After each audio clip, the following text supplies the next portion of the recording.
was done at 5:16 p.m. At the outset of this public portion, though, I will state, as I do at the outset of every meeting, that due to the declaration of emergency in this Commonwealth, this meeting, otherwise in-person public meeting, is being held virtually, and is being held virtually via Zoom with all of our fifth graders here tonight. And it is also being streamed live on Facebook and on Cohasset 143 TV. The first agenda item is public comment, and that section of the agenda is reserved for discussion from members of the community for any items that are not otherwise on the agenda. Otherwise, please hold your comments to that point. I will say that there is one relevant public comment here at this point from someone by the name of Alex Sullivan. I'm not really sure who that is, saying that I'm so proud of these fifth graders. They've been working on this committee for a year now. And that's, of course, Principal Sullivan of the Deer Hill School. So proud of you guys. So with that, I would like to start our first public meeting since the beginning of the academic year. And I very proudly turn this over to Dr. Patrick Sullivan and this team of fifth graders for the beginning of our superintendent's report, for this first superintendent's report since we've been in session this year. So we're very excited, and we're all very, very excited to have each one of you. Thank you. You are living reminders of why we're here. So we cannot wait to hear from you. I've been eagerly anticipating this presentation. Thank you so much, Dr. Sullivan. Thank you, Chair McClellan, and thank you everyone for being here. And thank you, students. It is so amazing to see you here. I know the work you've done to get to this point. I was able to join, some of you in Mrs. Perel's class to talk about your thoughts and your research and your learning. And what I love about what you're doing here today is that you're trying to make a difference, and you are making a difference by standing up for what you believe in and for putting together your learning into your beliefs. And that's what the country needs right now. That's what we all need, is this type of real like honest to goodness thought about what you want to do to make a difference and putting a good foot forward. So thank you for being such great examples of and shining examples of what we want from Cohasset students. And I should say we also have a shining example of a wonderful Cohasset teacher in Mrs. Perel. So Mrs. Perel, I will turn it over to you and your amazing team to guide us through the presentation on Indigenous peoples and what your request is of the committee to consider.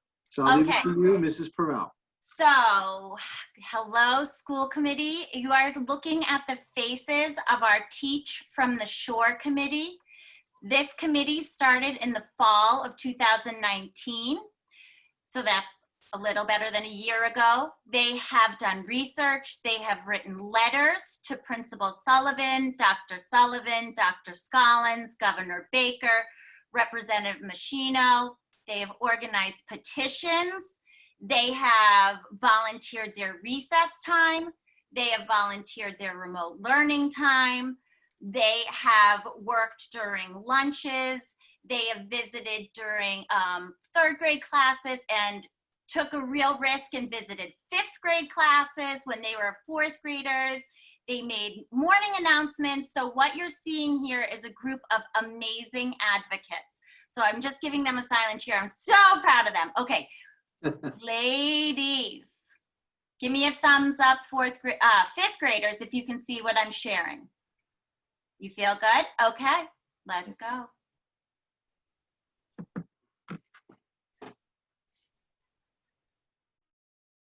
Maggie, don't forget to unmute, honey.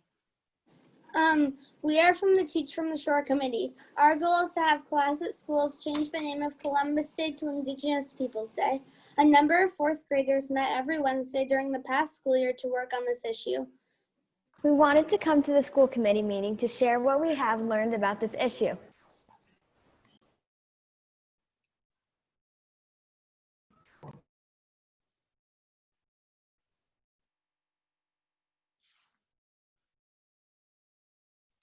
Don't forget to unmute, honey.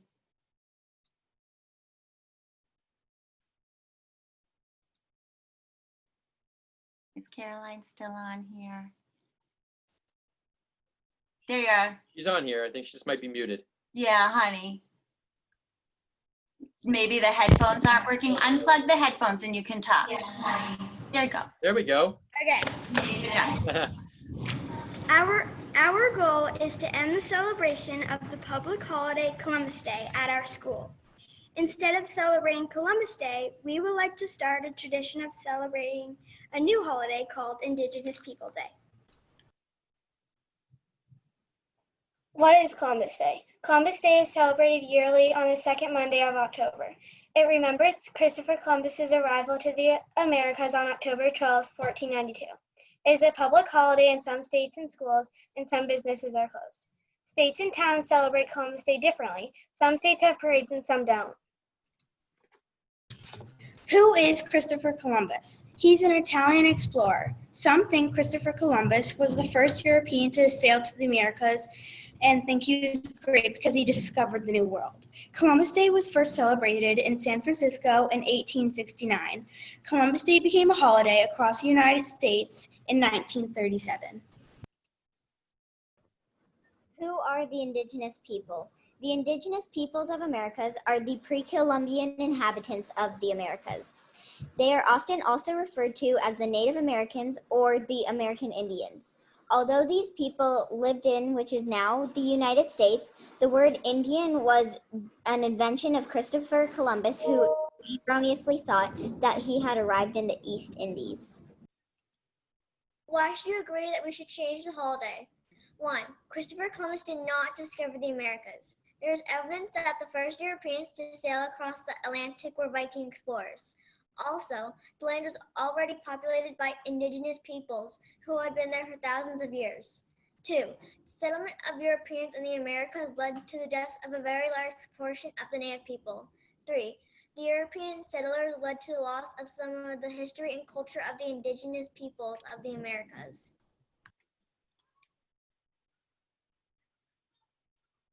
Mrs. Perrell, should we be seeing the presentation right now? Yes, can you still see it?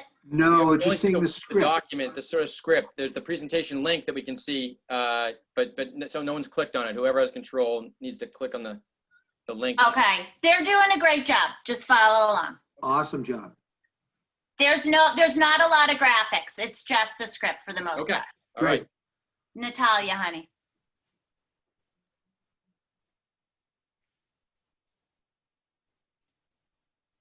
Don't forget to unmute, sweetie. Where did that birthday girl go? You still on there, Natalia? Dominique, do you see her, honey? I don't see her.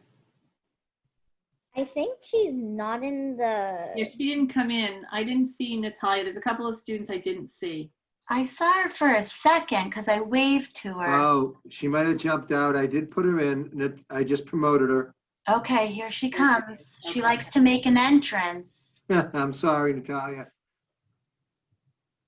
Let's see. Give me a thumbs up, girls, if you see Natalia. No. Yeah, it's not letting me promote her. Dominique, do you want to take her part, honey? Why should we agree? That's okay. If you don't have it up, we can do somebody else. Our lights just went out for a second. Oh my goodness. Okay, I have that. Great job, honey. Why should you, why you should agree that we should change the holiday? Some people argue that Columbus should not be honored for the discovering of North America because he only went as far as some islands in the Caribbean and never got as far as as mainland America. He also took slaves for display back home and to work in his quartered lands. Good job.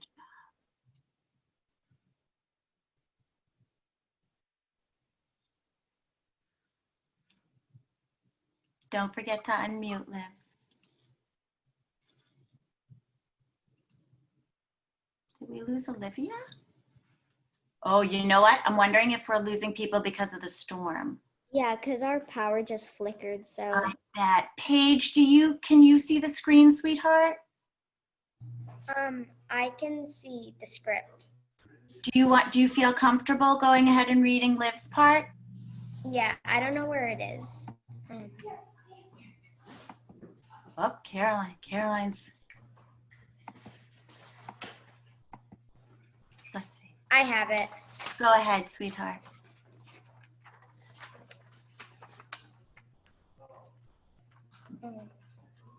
How possible is it to make this change? Very possible. At least a dozen U.S. cities, including San Francisco and Cincinnati, decided to stop celebrating Columbus Day and instead celebrate Indigenous People Day. Entire states, including Minnesota, Alaska, Vermont, and Oregon, have also replaced Columbus Day with Indigenous People Day. Keep going, Paige. You're doing great. Oh, you know what? I think that's Scott Reinig. That might be Olivia's dad. Paige, In order to get Cohasset, go ahead, honey. In order to get Cohasset to change the name of the holiday, the Teach from the Shore Committee members wrote letters to the Cohasset School Committee. We also organized a petition signed by many Deer Hill students who agree with this movement. Petitions are where people from the community sign their names to show that they support a specific cause. We use the Skipper Creed at Deer Hill, being respectful, responsible, and safe. Christopher Columbus did not follow this creed. Our goal is for Cohasset to acknowledge the real facts of history and the real founders of our country. Are there any questions from our members of the school committee? Great job. Any questions, anyone? First of all, that was so well done. I think you all deserve a round of applause for that. That was so impressive. Thank you so much. It was wonderful. It was so well done. And we all got your letters as well. And we have read those. And they were so well written and addressed very important points. Very persuasive letters. Very thoughtfully written. And good grammar and capitalization, I would add, in those letters. Are there any questions from any members of the committee? I actually momentarily lost my connection as well. So I'm sure it's just for a minute, but I'm sure I was not the only one. So that was not your fault, you guys. That was, we were victims of the weather here. Thank you for persevering through that. That was quite a storm. I could hear it outside as I'm sitting here. So you not only got through the tough technology issues, but you went right through the storm. So great job, everyone. You were you were all the first students to present in this format to the school committee over Zoom, and you did such a wonderful job. I think that I don't have any questions personally. I don't know if any other members of the committee do. Mr. McClellan, I don't have a question, but I just would like to compliment all of you. When I am not in the school committee, I am a 5th grade teacher and I used to teach social studies, and I admire all of you. You are such amazing public speakers, and I really applaud you for trying to help our community and those beyond our community understand the misinformation that has been spread through the celebration of Columbus Day. I agree, Columbus is not a person to be celebrated. And I just think that you argued your point beautifully. So very well done, and thank you for bringing that to us. Luckily, Mr. Kearney just came back on, and for a minute there, we didn't have a quorum. Wow.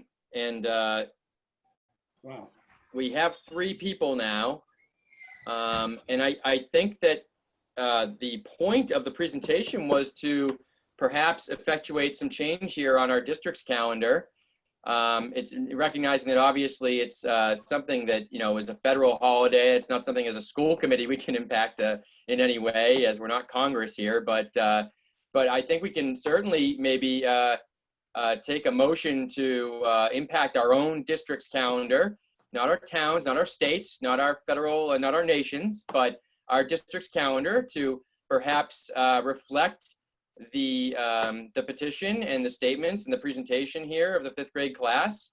So I don't know if there is a motion to that extent to perhaps change on the district's calendar Columbus Day to Indigenous Peoples Day moving forward.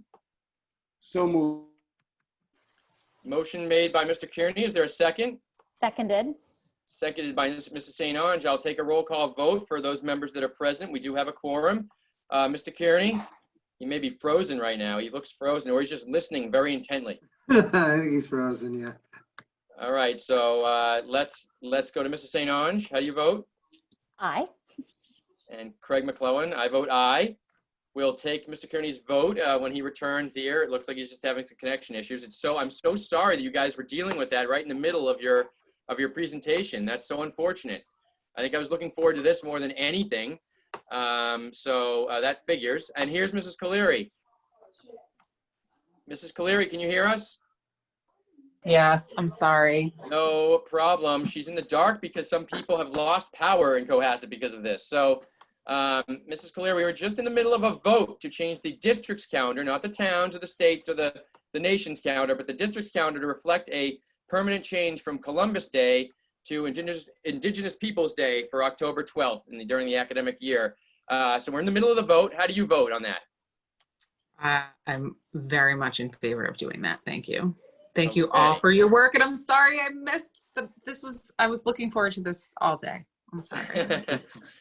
Well, that's all we needed, guys, is a vote of 3 committee members, which you just got. So, Dr. Sullivan, that motion has passed by a majority vote of the school committee.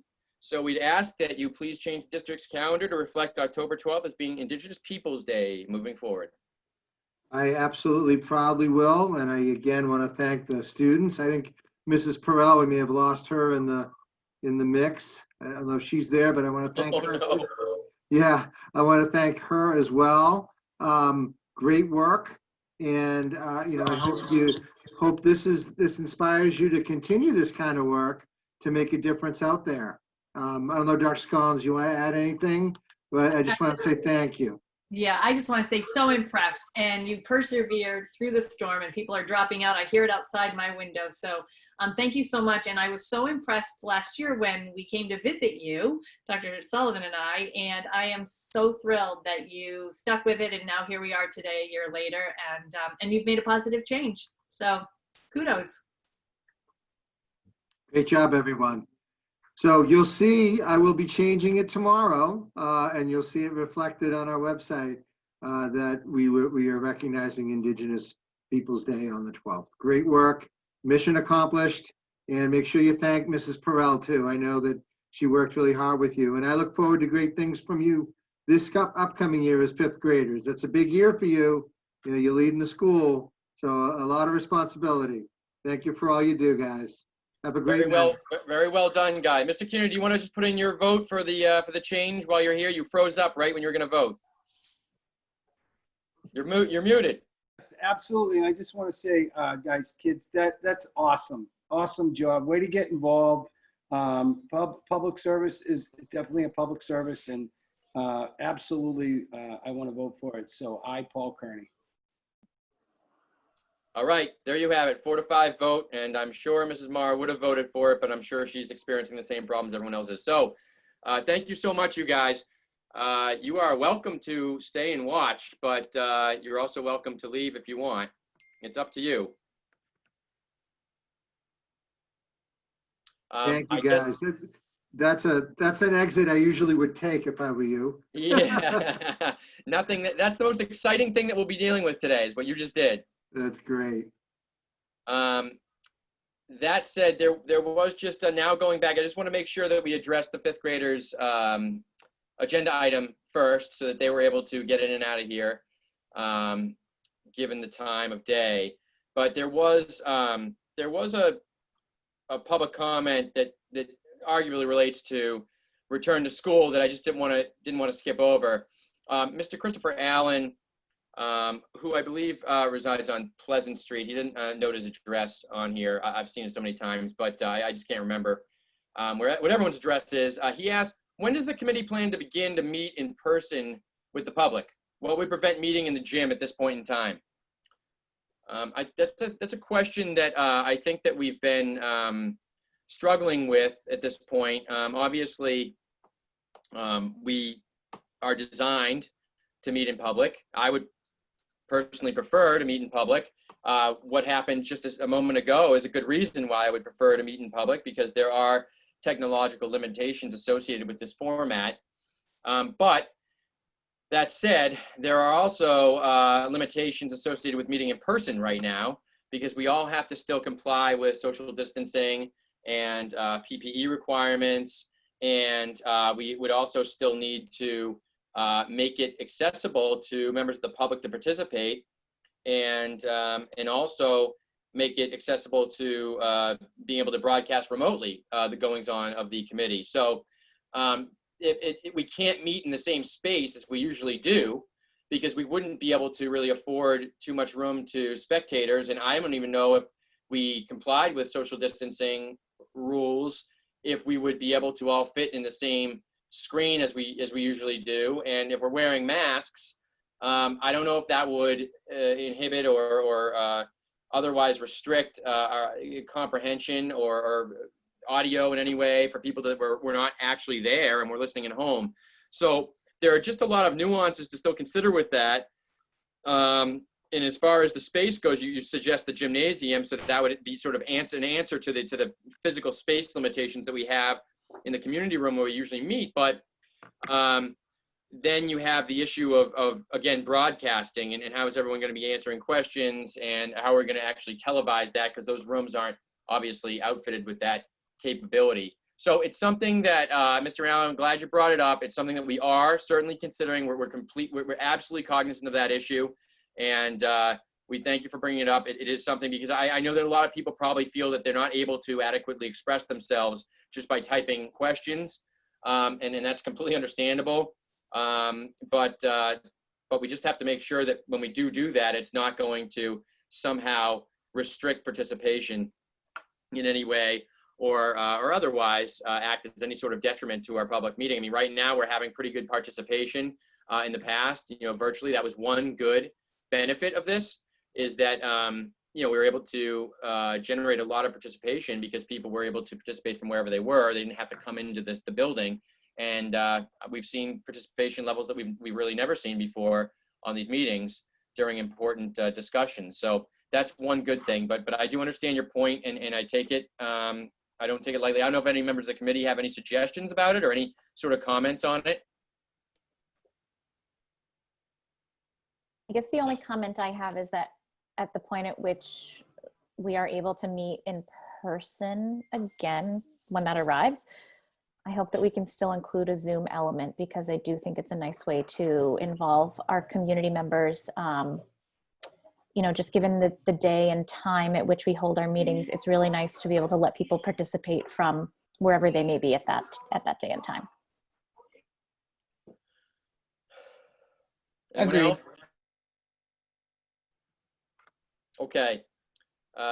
So moving on to the next. I'm sorry to have interrupted the superintendent's report, Dr. Sullivan. I want to make sure that we got to the fifth graders as soon as possible. And so I just want to go back to that as to not to ignore Mr. Allen's question that I think arguably did fall into the public comment section. So please continue with the superintendent's report. I apologize for the interruption. No apologies needed at all. And thank you. Yep, we were happy to be able to have the fifth graders present. And now I'm also happy to introduce Caroline Patterson, who many of you who watch our school committee meetings, and certainly the school committee members remember Caroline from last year. She was one of our school committee representatives, student representatives, and she'll be continuing in that role. And we're going to be looking to maybe appoint a couple of, or at least another partner for her to kind of take a little bit of the load off, as her schedule is certainly even busier now as she's a senior. And I'm sure she's finding that, and we'll find that as the fall goes on. And Caroline is amazing, so involved with many facets of our school life. And I thought I'd start with having Caroline update a bit on, from a student's perspective, how things are going, what she's experiencing, and allow the committee to ask Caroline questions if you have any, before I launch into some of my observations, and as Dr. Scollins will add to in just a moment. So Caroline, I'll leave it to you to give an update, and thank you for being here and for hanging in through the storm. Yeah, thank you. Sorry, I'm in the dark just a little bit, but still just gotta make a way through it. So yeah, definitely this week, as like kind of midway through the week now, definitely has more experience with the whole plan. So I'm in cohort B, so I have only really been in school the 2 days, the Thursday and Friday, and I'm excited to go back tomorrow and Friday to kind of balance out the week. I felt like I've been home, but it's all gonna work itself out. And I think everyone's starting to build their own routines and work out their own plans. And just that comes with like being in a new environment, which I think people are optimistic about finding things that work for them. Definitely remote learning at home, people who I've talked to, I think are responding well to being able to work at your own pace and kind of managing your own priorities and time management, like on your own schedule, and kind of work through, which obviously takes time, but I think kind of now I've got a little bit of it down. And I think also it's nice, a different approach would be that in cohort A, a lot of like my friends that I've talked to said that in the first 2 days when the teachers go over the lesson, it's kind of new to them and they can just take notes in class. And then when they go home for Thursday and Friday, they get to expand on what they were taught and like do practice problems and stuff, and it helps that in their way. And then kind of on the flip side, in my situation, I kind of get to go in kind of blind to the material and work through it through resources that the teachers provide, like textbooks and videos where you can pause and go back and stuff like that. And then when you're in school, the teachers will reinforce what you kind of learned. So there is kind of two sides based on what cohort you were in. But I think for us, like, we are resilient in the way that we can adapt and find what learning strategies work best for us.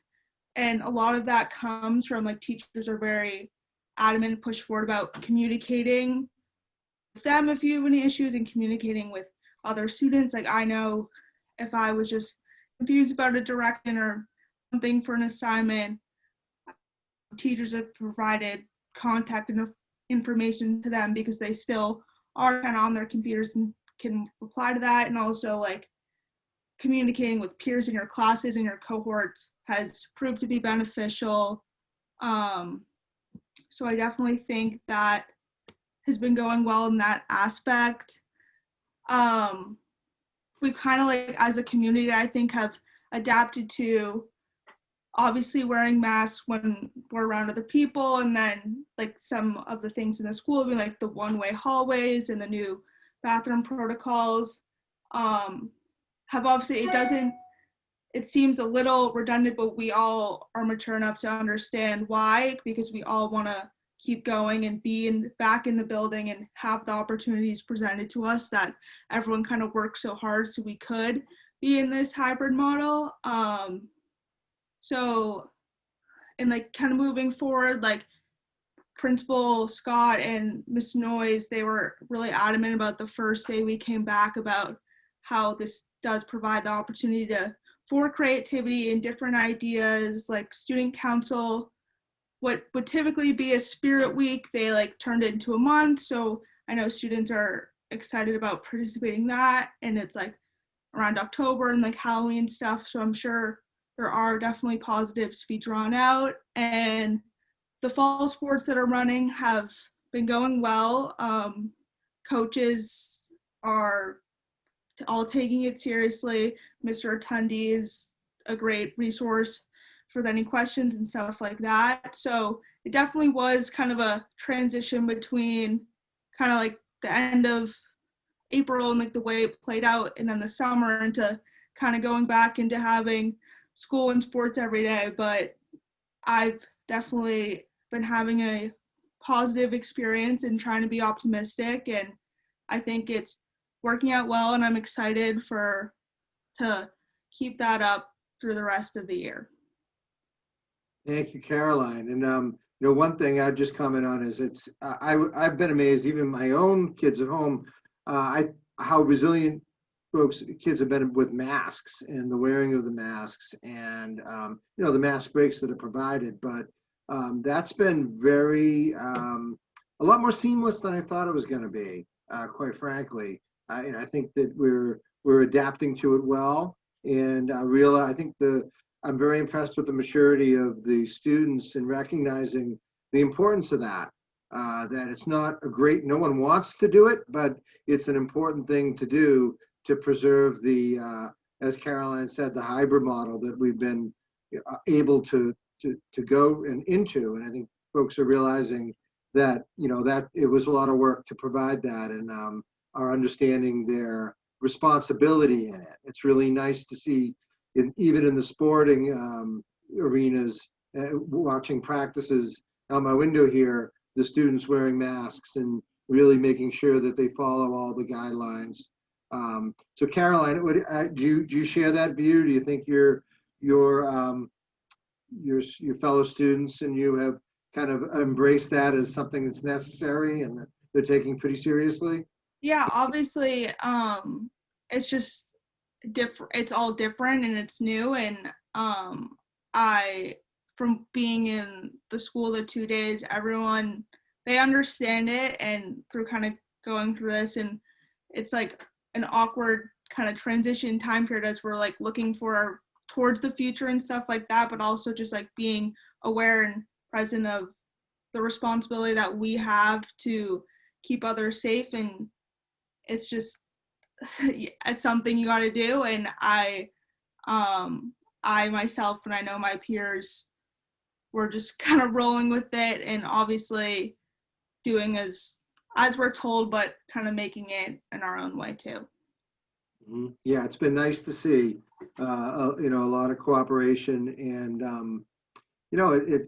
there's learning happening, and that is really energizing from our perspective as leaders, to see the really great learning happening and kids adapting, as are the teachers, to provide the best we can in this really hard scenario. So thank you, Caroline.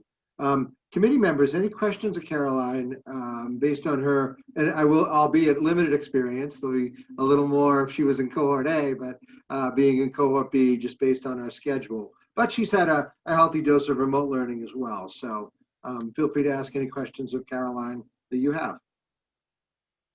Any members of the committee? I just want to say thank you, Caroline. Sorry. You can't see me. You're like a confidential informant. Yeah, I know. I'm like in the Halloween spirit over here. So Caroline, I just want to thank you for your participation, but I also want to thank you for helping us understand how really mature and resilient our students are. I'm just so grateful to hear from your perspective that you all feel like this is, you're getting through it. And that's what we do, right? When we're asked to deal with adversity, we just take it one step at a time and we do the next right thing. And so I'm really glad you're here tonight, and thank you for your update. So I do have a question, and Caroline, I appreciate your, positivity that you bring to the table. One of, in my opinion, most important features, most powerful features of the school committee is the student representative, and it's just such an important facet of what we do here, because we have, obviously we hear a lot from the parents in the community and the teachers and staff, but we don't always hear from the students just by virtue of age sometimes. So it's such an important insight that you bring to the committee, and I loved your resilience in action when the lights went out, and not only have you been stripped of a completely traditional learning experience right now, but and everything that goes along with it, athletics, everything like that, and I know you're a student athlete, but you're then unceremoniously losing power in the middle of a school committee meeting. And you said something to the effect of, it's all right, we'll make it through it. And it's, I think, a sort of a very illustrative of the overall the overall approach that you were all bringing, especially the older high school students are bringing to the table at this point in time. But that said, and appreciating all the positivity, I'm oftentimes very interested in the negative things that you've seen, because those are the things that I think bring about constructive change. So I'm wondering, and as Dr. Sullivan said, and acknowledging that you haven't been, involved in this for too long, we just got up and running, but I'm wondering if there are any sort of glaring shortcomings that you see as a student, especially as one of our more senior students, in how things are going thus far with the year. Could you point to any sort of negative things?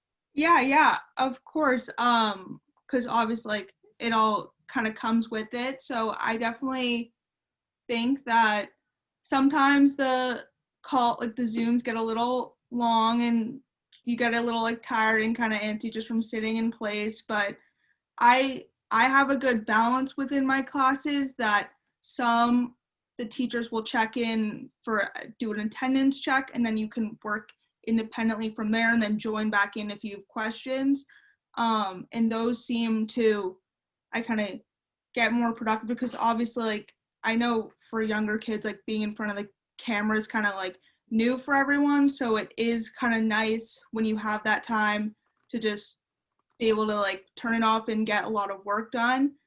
And I know kind of like on Wednesdays, which is when everyone's at home, the calls will go for longer periods of time, just because the teachers have everyone in their class, both cohorts kind of in front of them, which is obviously fine. I know it is kind of the first week. So I had like my first real assessment today, which it went well, but just like, it's going to be as soon as things like assessments are done and grades start getting put into Aspen. I know that kind of is a big stressor for a lot of kids, and especially like, I know I'm a senior applying to college, so that kind of like looming over in my head, it's going to be like just mindful of how the learning process as we're going through it is going to kind of show up numerically, which is obviously not most important, but definitely is important to a lot of the students. I know, and from in school, the 2 days I was there, kind of the mask breaks obviously are nice, but sometimes I don't know if they feel a little redundant. It's like, that's not really the word. It's just because you're kind of like want to move on to the next class, but the students do appreciate, especially while the weather is holding nicely kind of, but obviously we live in New England, so it's gonna make a transition quickly. But I obviously am open to providing as much and more feedback as I can, kind of as I do get more of an experience kind of with the model. And Craig, I would say I love what Caroline picked out, because I can see those as areas that we knew we were going to have to grow in. It's so new in terms of what we're doing synchronously in person and asynchronously, and they're different, and there's different reasons you do both. And that's something that for the families out there who tuned in to see Greg Kulik speak about that, our teachers are really trying to navigate when to really use that live synchronous model and when to pull back and allow students to move asynchronously, and what you're doing between them. So you should start seeing more of a very purposeful, healthy mix in that. That's something that I'm really glad you picked out. And then also the assessments. Online assessments are something that our staff is going to work on. I know Dr. Scollins will be working with them on that, with the school leaders, on how to create really effective online remote assessments, when you're going to do that, and when you're going to leverage the time as a teacher, you're in front of the kids. And then the mask breaks. I think you pretty much saw that we were really thoughtful about what it was going to be like for you to wear a mask for all that time, and trying to build in the appropriate amount of time. We always felt we could pull back if we needed to, but we didn't want to put you in a position where you were feeling overwhelmed or uncomfortable. and that would affect your learning. So I think you'll see all of those factors in the next couple of weeks sort of finding its balance and as we progress. So I'm really really happy to hear what you said, because that's what we're really trying to work on. So thank you for that from my perspective. So Caroline, if you would, ordinarily in these meetings, you would provide us sort of updates of the goings on in the student body. And, we obviously still want to hear that. That's always of great interest to us. But if you could sort of also approach these meetings with an eye towards bringing that sort of criticism, that you've been met with from your peers. You're a very important sort of liaison for us and connection for us to the student body. And, not to put any sort of special responsibility on you, but if you feel comfortable doing it and you've heard sort of some common themes amongst your peers, it would be really helpful for us to hear it from you if you feel comfortable sharing that at any point during the meetings. So I'd ask you to think about that as you approach these meetings in the future, okay? Yes, thank you. Thank you. The other thing, Caroline, is that we have that superintendent school committee's advisory council, which will be getting going this month, and if not early November. And the idea is, obviously that's a great think tank to generate some of those ideas that could be constructive criticism. So, okay, anyone else for Caroline? Okay, thank you so much, Caroline. Much appreciated. Thank you. Good luck this year. Yes, thank you. So, Dr. Sullivan, could you please promote Mrs. Marr? She's in the participant list right now, and she needs to be brought back into the fold. Sure will. I was waiting for her to come in there. She has been promoted. Perfect. And I will just state on the record, I mean, that was pretty crazy. I don't think I knew. I'm in a windowless office. I had no idea there was a storm. And then all of a sudden we just started losing people in the middle of the poor fifth graders presentation, which was really the highlight of my week. So I'm really frustrated about that. And, and then their teacher was, so that was just bad. But I will say that I don't know which members were there when, so I just don't know. I went out for a minute, so I just don't know. But I know that we're all back now. So, and Mrs. Marr is on via her phone, which is the only connection she can have. So we're all doing the best we can with what we have right now. Moving on, Dr. Sullivan, to the next item in the superintendent's report. I believe it's the back to school update, if that's correct. Sure. Yeah, I will do that. And I think we have lost Mrs. Sirwanka too. She tells us she has no power, so she's going to have to update at the next meeting. And yeah, it's tough.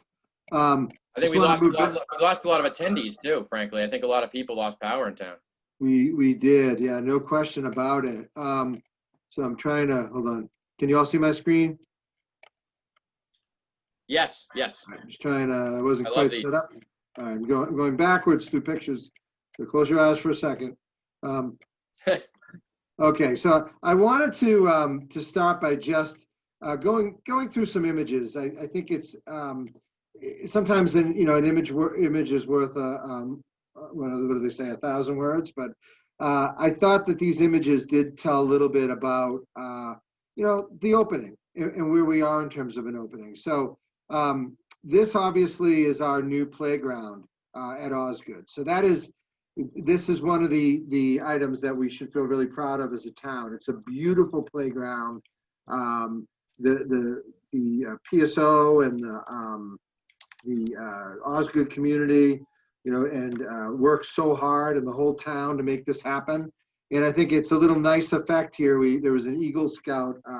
I don't believe he was a Cohasset Eagle Scout, but a local Eagle Scout who did a project here to do some social distancing circles, and he added some nice verbiage in terms of "we are oh so good" for the Osgood School.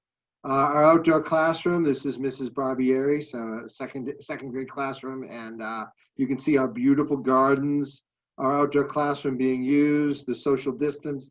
This was a mask break where they're taking a moment, and I think I caught Mrs. Barbieri enjoying the sun, which is a nice part of an Osgood mask break.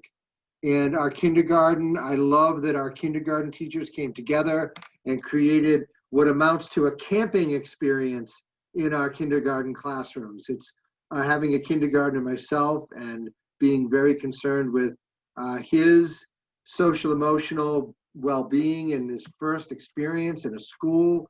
They created it as a campsite, and I'll show you an image of it in a moment.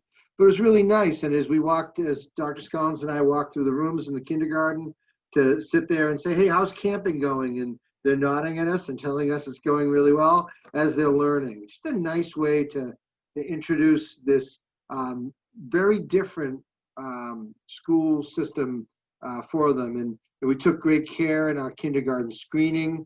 There's an example of a kindergarten screening. Learning our protocols, walking through the halls, keeping a social distance, octopus arms or zombie arms or whatever they want to keep the kids apart. This is a little bit of, you can see the teepees and our camping. Learning is an adventure was our theme in the kindergarten. And you can see how it's set out where they have their camping mat and their desk. At any time that they're seated, they're socially distanced, wearing their masks. Very, very well done. Our computer labs, you can see that we have certain desks blocked off that would be used for the next cohort. They're all social distanced. Learning is going quite well here. Again, take some time to show kids our pathways, and you can see, walking on the right side of the road, which is a good thing. This is a music class. This is an activity that was okay to be done inside because it was drumming, but we've been utilizing our outside areas very well, our tented areas and at the middle and high school down in the lower fields to be able to spread the kids out. It's been working really well so far. Nice to have a little humor. Here's as kids are greeted by the mask-wearing dinosaur coming into Osgood for their first day.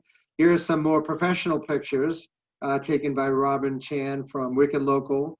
And you can see the big dinosaur greeting a second grader coming in. Probably a little horrifying for the second grader, but it was a nice thing. These pictures are lovely, show a very unique time period, and maybe someday these will be looked at as historical documents, and hopefully something that we're not repeating too soon. And these are nice, really nice pictures showing our staff greeting kids coming off of the bus.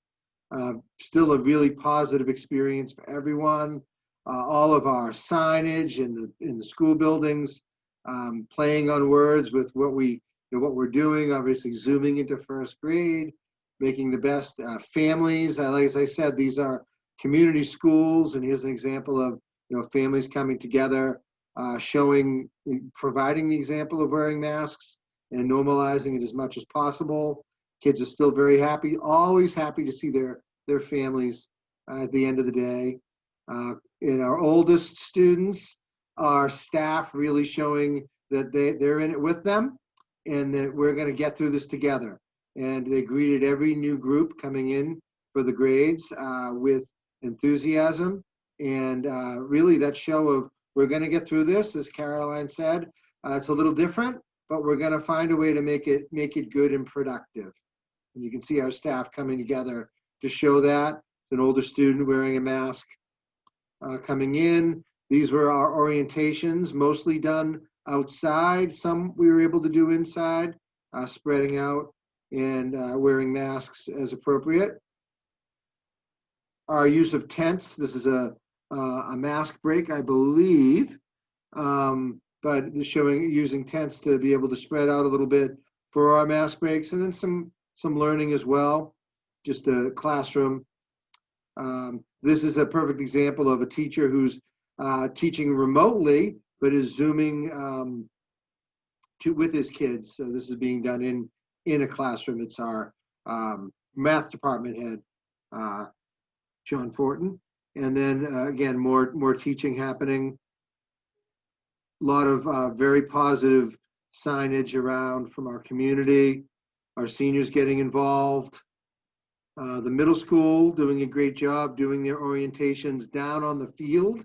There's a lot of things that come from a situation like this where I think we'll be seeing this happening even in non-pandemic times. We found this is a really good place to kind of greet our sixth grade students. Again, spreading out in the auditorium as we go over protocols, more work in the middle school. Teacher using a dual screen to Zoom with the kids at home. That's a middle school science teacher, Mrs. Jewell. Again, this is a middle school classroom happening outside, and that's about a size of a class. Learning some more protocols, phys ed health. Still a lot of happy kids just wearing the masks. Learning our protocols in our cafeteria. This has gone very well. It's not ideal, but we're getting through it. And the kids are learning that they can still socialize a bit, sitting 6 feet apart, and they're taking it very seriously. And our whole staff has worked with that. Just a collage of some of the things happening. There's Mrs. Perel, always enthusiastic as she was on this call. And you can see the setup of the desks in Deer Hill, where obviously you're utilizing both spaces, but just allows us to spread out a little bit within the chairs and still put all of our, half of the kids in a room at one time. Drop off, kids entering the buildings, wearing masks, spreading out, learning their protocols. Again, another teacher Zooming. There I am watching a class, taking a picture. More in class. There's your zombie, your octopus arms, and you can really see some reading being done outside. I love to see kids learning outside. This is a really nice feature that hopefully we'll use more. A lot of research that says how good that is, and I think our kids are getting something out of that. That's a great experience for them to be outside. Our custodians, nurses, food service, bus drivers, ESPs, all making it work. Here's an example of some of our cleaning apparatus that our head custodian, Mr. Tusher, is using during our deep cleaning. Our bus drivers, as I mentioned, they went out and put markings on bus stops to make sure the kids are socially distancing at the bus stops. Our bus drivers have been incredible, really flexible, and working through completely new routes and 2 sets of them. Not the easiest thing to do, and they've done it very adeptly. And of course, their cleaning protocols, as have our food service workers, really working to provide hot and cold lunches, creating a whole new set of protocols with cleaning for them, keeping very safe and secure. So it's gone really, really well. A lot of, art happening in that classroom, more collages, and some nice signage here in the high school office. And then our community came together to make sure that our students knew that they were welcomed. So I just wanted to start by sharing those images with you. They're in the newsletter, but I provide a little bit of context for them. And I'm very proud of the way our faculty, our students, and everyone came together to make it as seamless and smooth an opening as we could have asked for, given the situation. So that, and then in terms of our back to school, obviously and I'm knocking on wood all over the place, but we have not had a positive testing or any individual who has tested positive for COVID in our Cohasset community to date. I'll make it very clear that no news is good news, because you would hear from me if we did have a positive case, and I'm aware that our community. School community. You mean within the schools? You're talking. What did I say? Yeah, the community at large. Yeah, there's. Oh no, yeah, the Cohasset school community.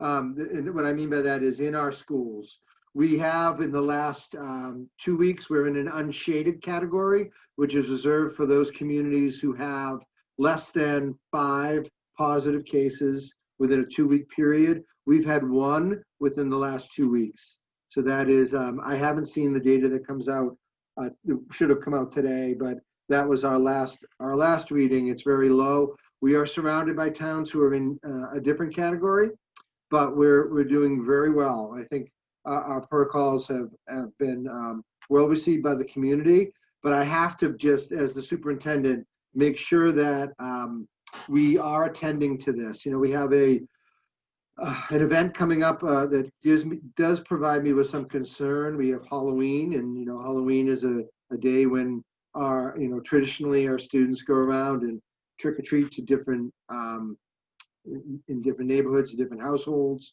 I would very much advocate for alternative activities because I really want us to take where we are very seriously and know that it's very fragile.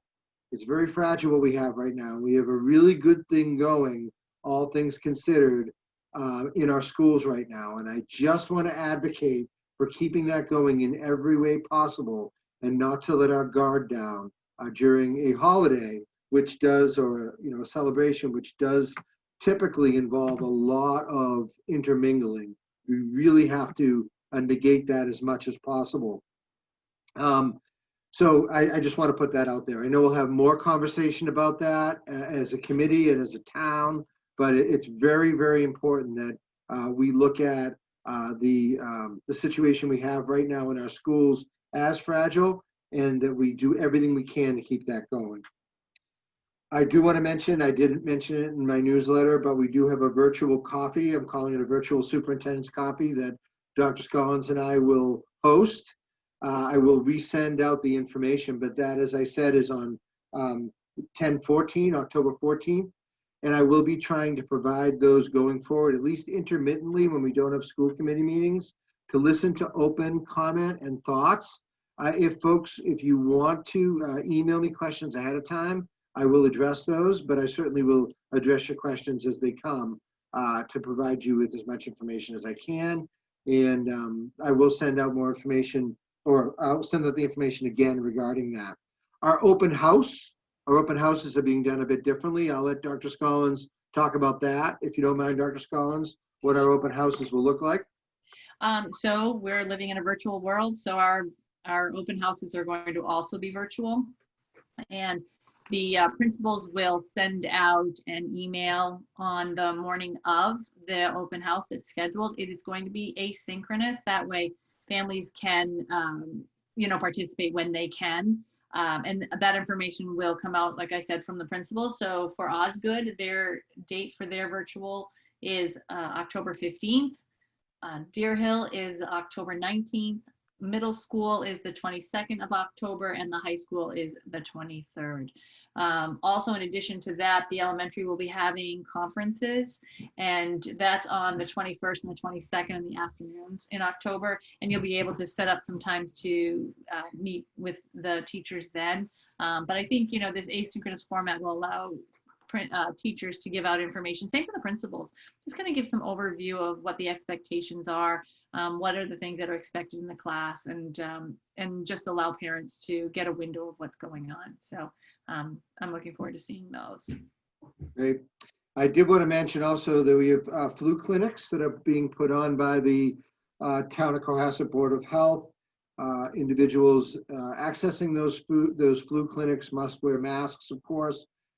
It's available for individuals over 9 years old. That's important. If you're under 9, that's not the way to have a flu shot. They are October 21st from 10 to 12 at Osgood. These are drive-in clinics. October 28th from 10 to 12 at Osgood, and November 14th from 10 to 1 at the Deer Hill School. So, and I do want to remind folks the need to have your student with a flu inoculation before December 31st of this year. That's very important and something that's required. And I just want to end by just reminding everyone to keep those social distancing outside of school happening as much as possible. Wear those masks when you're not.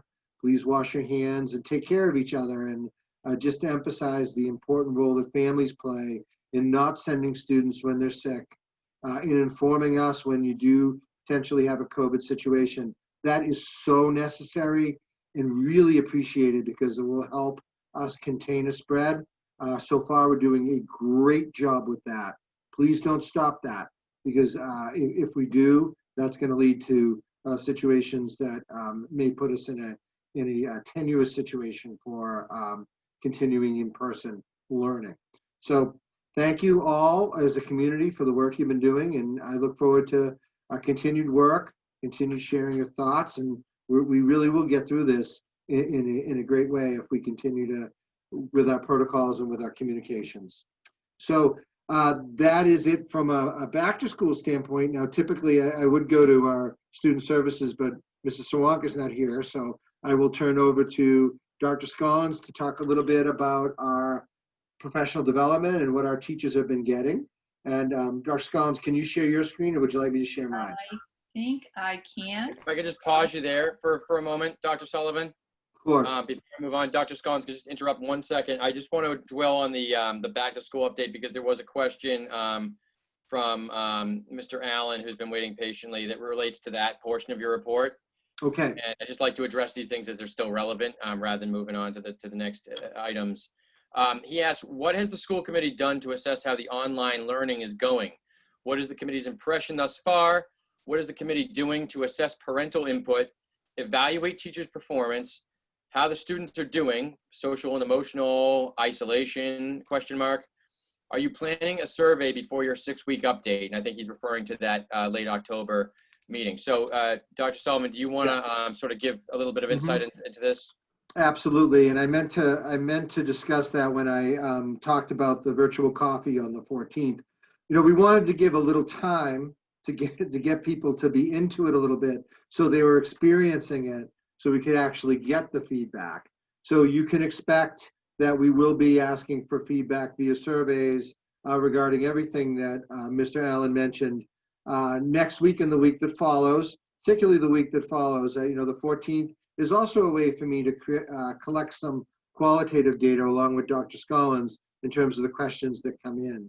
But we'll also be looking to talk with our students, particularly our older students, and then working with our CTA, hopefully to get as much information as we can from our staff to figure out what's happening. Dr. Scollins and I have check-in meetings happening at all of our buildings over the next couple of weeks, where we're going to be getting those that input. And you know, we are working through our leadership to get that as well. So very good question, and I apologize for actually not covering that. It's right in front of my face in my notes. So thank you, Mr. Allen. No problem. And did any members of the committee, before we move on to Dr. Scollins's PD update, do any members of the committee have any questions or points of discussion relative to the back to school, which is sort of, it's an all-encompassing item, so I just don't want to move on from there until we've all had an opportunity to double click on something if we'd like to. Can I just ask a clarifying question about conferences? Are those going to be held virtually, the parent-teacher conferences? Yes, and they'll be live, so they'll be synchronous when they're meeting with the teacher. Okay, thank you. Yeah, we're really trying to minimize, and it's just for obvious reasons, the amount of people coming in and out of our buildings and reserve it for our kids. But we want to provide as much of a window into what we're doing and certainly give the parents the ability to, and guardians the ability to meet the teachers. I mean, that needs to happen and vice versa. So yeah, it's where we are. I think it's anyone else. I'm sorry, Mrs. Marr, did you have something to say?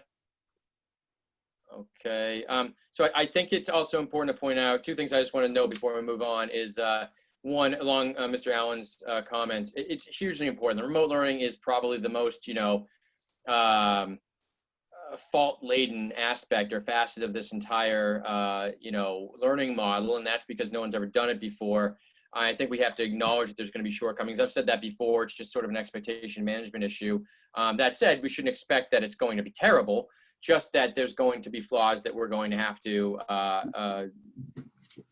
rectify as we move on. But we have to get some, I think we have to get some road behind us before we're really able to effectively identify the larger issues. And we are constantly taking input from the community. I always invite anyone to contact me. Dr. Sullivan, Dr. Scollins are always open. All the members of the community are always open. Our emails are posted on the website. Please don't be shy about emailing us, or people walk up to me on the soccer field. That's why we all do this. So I don't think you're being annoying or you're interfering with my Saturday. That's why we do it. And we don't see each other as much anymore. So that's the opportunity you have. So please say something. And as you just saw with Caroline, I mean, I'm constantly asking the students, my daughter's friends, even though they're young, they still may have some input. So that's sort of how we're gaining insight. It's going to be an evolving, I think, feature of this. And it's absolutely not without its flaws at this point in time, but we will absolutely be addressing that in that October meeting. I mean, that's going to be absolutely something we address. It's a major facet of this, and we will be talking about it then. So in addition to that, I just wanted to say, you mentioned, Dr. Sullivan got me thinking more about trick-or-treating. I know the town's been sort of struggling with this as well, and it's something that I've started to think about just personally, because I live in a worldwide trick-or-treating destination, as I like to call it. I do too. But now from a school perspective, you can certainly see how, a holiday that centers around just groups of younger kids in completely unorganized, just sort of chaotic, running around. I mean, I know it's just so fun for them, but it's complete chaos. And there is no distancing. Luckily, it's a holiday where masks are sort of built in for a lot of costumes.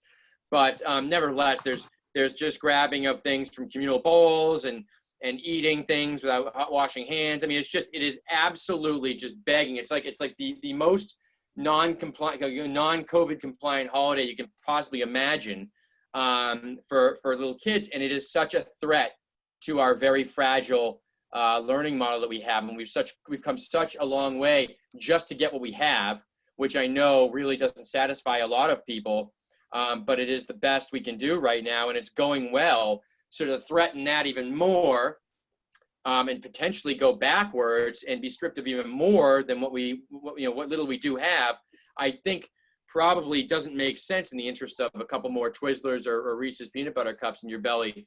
So I feel like it is something that, I feel like I am going to, want to formally address with the school committee in the future. I don't know that we're all, ready to have the conversation now, but it's a really important point.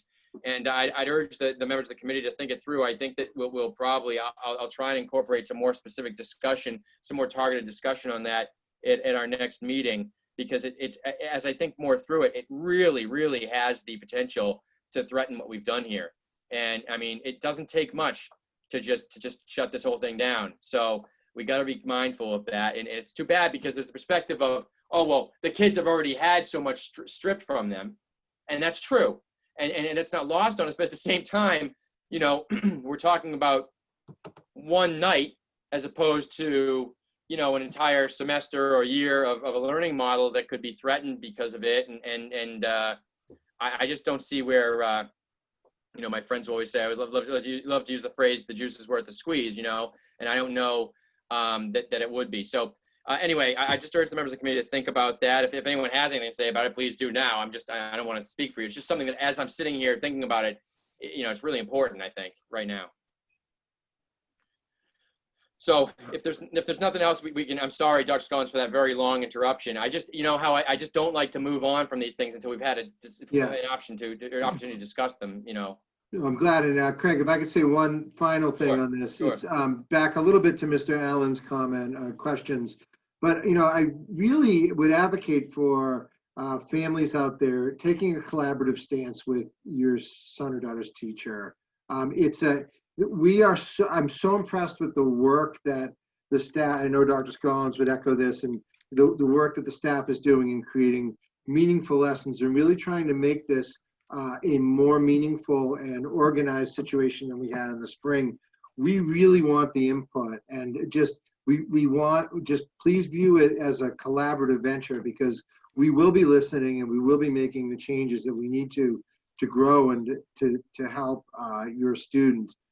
So please, come forward with it in a collaborative way, and we're ready to work with you moving forward. We know that this is a big learning curve and a learning process. We have more we've learned, and we're putting that into place. But as you advocate for what your student needs, we're here to listen to that to try to help with that. So I just wanted to add that before we move on. And I do feel guilty being the Grinch that steals candy. I will say that, but I just have to advocate for trying to keep what we have going, and hopefully increasing as we move forward. And it's just not going to happen if we don't obey those rules. So, Dr. Scollins. Great. Thank you, Dr. Scollins. All right. So I think Mr. Allen's questions were all good and kind of lead into what we did for our professional development. We do have a committee that gets together, but of course this year was rather odd, the end of last year and then the beginning of this year. But we were fortunate enough to, the commissioner had given us an extra 10 days, which allowed us to have some opportunities to offer professional development for our staff related to things that they wanted to have more information on. And that involved certainly remote learning. When we surveyed them, remote learning was at the top, but also they wanted support and some resources around social emotional learning specific to trauma. And also speaking of, COVID, but also then really cultural competency and really understanding how to talk about racism in their classrooms with their students. And so we were fortunate enough to be able to pull together some, I think, pretty good PD. The feedback was very positive from staff. So we had the 12 days, as you can see on the top. I think I talked a little bit about this. We just did the first 12 days, and I'm actually meeting with the Professional Development Committee tomorrow. We're going to review the evaluations from all our trainings. And then we are going to plan out for the rest of the year what that professional development is going to look like. But everyone had mandatory training that they had to take, and that was self-paced, which I believe I talked to you about earlier. And then they had, we had EdTech teacher, and they did a lot of work with our staff, but they started with a Google and remote learning training, and that was also asynchronous. So that was 2 hours of training for teachers to participate in, and actually all staff did, even ESPs, because they have to understand how this all works. Our first 3 days before school start, before the training was our new teacher orientation, which you all were. I spoke with you about the last meeting. We met in the beginning with Dr. Sullivan, and as you know, we are introducing a new math program, Bridges. So the elementary teachers participated in 2 days of training with the trainers for that, and then in addition had some self-paced work that they had to do, and we will continue that in December. We'll do some more training with them. We also offered Dr. Golden, our district physician, to talk about schools and COVID, and that included Mary McGoodwin and also Pam Fahey from town, and I think that was helpful for teachers and staff to hear their perspective. In addition, Dr. Golden did some parent workshops, which are posted on our website. We then also had Monica Belton, who is a licensed social worker. She has a company called resetnow.org, and they do a lot of training, in particular around cultural competency. They do a lot of other work too, but she met with both our middle and high school staff, and then also met with our elementary at a different time, and really kind of did a baseline presentation about what is racism, where did it start, and really gave us some language to use when we're in the classroom, and was very open about answering questions for staff. I think, sometimes we don't say things because we don't want to offend anyone, but at the same time, then things are left unsaid, which makes people feel uncomfortable. We also had Dr. Bernardo and Dr. Plummer. We had them come in. They talked to our staff around some strategies around social emotional learning as students come back to school. We also had them present for parents, and we then gave them time also to meet as department heads, special education, team meetings, grade level meetings, because with everything we were working on, they still need time to collaborate and find their way back to being in a remote world. Again, we had EdTech teacher who I talked to you about, Greg Kulik. He presented to our middle and high school and our elementaries around an intro to remote learning, which was a jump off from where he did the Google Slides presentation with them. And he really kind of set what does remote learning look like. We also had Greg do a parent workshop that is also posted on the website. So if you haven't seen it, I would encourage you to go. There's 2. There's one for elementary because obviously it's a little bit different. And then there's the middle and high school presentations, and they're in the Navigator and they're also on the website. So those links. We also had Lauren Dargan, a licensed social worker, and she did a lot of work around trauma during COVID. She did some nice pieces for the staff to think about, kind of put your mask on first and dealing with their trauma in this situation, and then also looking at what they could do for students. She broke hers up also at the elementary level and the secondary level. In addition, we had Ed Tech do some training on creating and designing digital experiences for the students, and again, very specific to the buildings and the developmental stages those children are in, because what you can do at one level, you may not necessarily be able to do at another level. One of the things that came out loud and clear in our remote is that it's not advantageous or even healthy for students to be in front of a computer all day long. So they need to have different opportunities and different activities so that they're pulled away from being on the computer. And sometimes that's a little challenging, especially for our young ones, because as parents, you become then the teacher in the room to guide the students. But I've seen a lot of good work in how teachers are really trying to balance that out with all the training they've had. And then finally, we finished up with, we did our mandated reporting training with the Norfolk DA, and we had Dr. Khalees Warnham, and she did a presentation, again, elementary and the secondary, and she did a really strong introduction to cultural competency to be more equitable. And she's an amazing speaker, and she is engaging but very knowledgeable, and really gave a good base for us to then move forward on October 30th when we have our cultural competency workshop day that we were supposed to have last March. We'll be having it in October. So we're working all of that out because it's going to be virtual. So some of those tech things I'm learning all about so that we can make that a smooth workshop for everybody. And then those last couple of days right before school started, they were building-based days so that teachers could work together with their principals, their department chairs within their teams to really get ready for the beginning of the year. So that was a quick overview of what we have going on. And then, like I said, we'll meet tomorrow with the Professional Development Committee, go over the evaluations, and then also determine what we will do for the rest of the year. We'll be doing more math at the elementary level. So in December, we'll be bringing some trainers back in. That's a good spot to kind of reevaluate where teachers are at. They've tried the program. And it will give them an opportunity to ask their questions and look at some other pieces. I'm sure there'll be some more remote training as well as more around cultural competency and SEL. So that is it.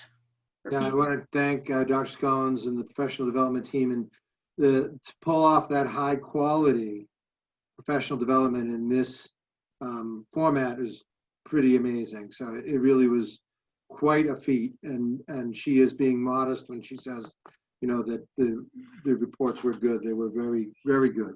I think people really get a lot out of the PD. So thank you, Dr. Scollins. Thank you. So any questions for Dr. Scollins?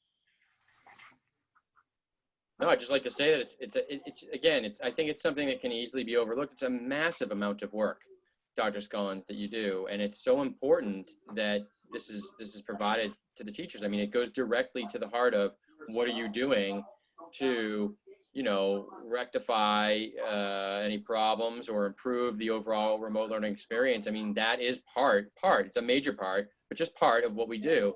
And it takes a lot of organization and a lot of management on the part of Dr. Scollins and the PD team. And, I just really want to thank you, Dr. Scollins, for doing that. It's a big deal. And I'm sure that the teachers are very appreciative of it, given, what's expected of them suddenly without warning. So thank you so much for doing that for our faculty and for the entire school community. Mrs. St. Onge. I'd like to also thank you. I think that the PD is provided for parents. I feel like I can parent a little better after listening to some of those presentations. Some days are better than others. And it's just so nice. I mean, I feel like I have been aware of the PD that's been offered this whole time, and I'm seeing it directly from the Osgood teachers and Deer Hill teachers who work with my kids. And I just feel like they benefited so greatly and were able to immediately apply what they learned to both in school and the remote learning. It's just so impressive and so well done. And I feel like my husband right now, who is our remote school manager, really loves the Loom messages that he gets. It's just so much nicer to have a friendly face there clarifying what's going on, just to know that our teachers have those tools and are able to communicate better with families as a result of them is wonderful. So thank you for organizing all of that. Thank you so much. I will say it's been fun because teachers have either sent me their work, or they've asked me to specifically come in and visit to show me what they've done, and just to see their development as educators, because they are first-time teachers. It's just like you're brand new again, because you're working in a medium that you're not used to. And so thank you for recognizing them. They've really, really worked hard, and it will get better as time goes on because they're going to keep practicing, and and we'll be able to provide more as they develop. So thank you for that. Yeah, and one thing that I thought was really interesting that Greg Kulik made the point of, and it's totally accurate, is how long, and certainly, Ms. Hernandez, you know this, how long it takes to create a real quality remote lesson, putting the content on there and getting everything moving. And he was giving the estimate of about 3 times as long as a normal lesson. So, families out there, when you do see a high quality lesson, know that that is literally how much time was put into it, hours and hours. So, and our staff's up to that. So I don't want to say they're not, but I just wanted you to get a sense for, the amount of time it takes to reinvent something that is, really invent something. It's just never been done. So they're pioneers in that way. Exactly. And you're going to see more collaboration around with teams too. So you may see teachers that are not your child's teacher in their lessons, because they're figuring out ways to cover what they need to cover, and why reinvent the wheel for everybody. So that came up organically. It just so happened I was, speaking with a couple of teachers, and they said, well, we've created these all these modules, and people can pick and choose what they want out of it. So sometimes it could be someone else doing a read aloud, for another teacher from another class for your child.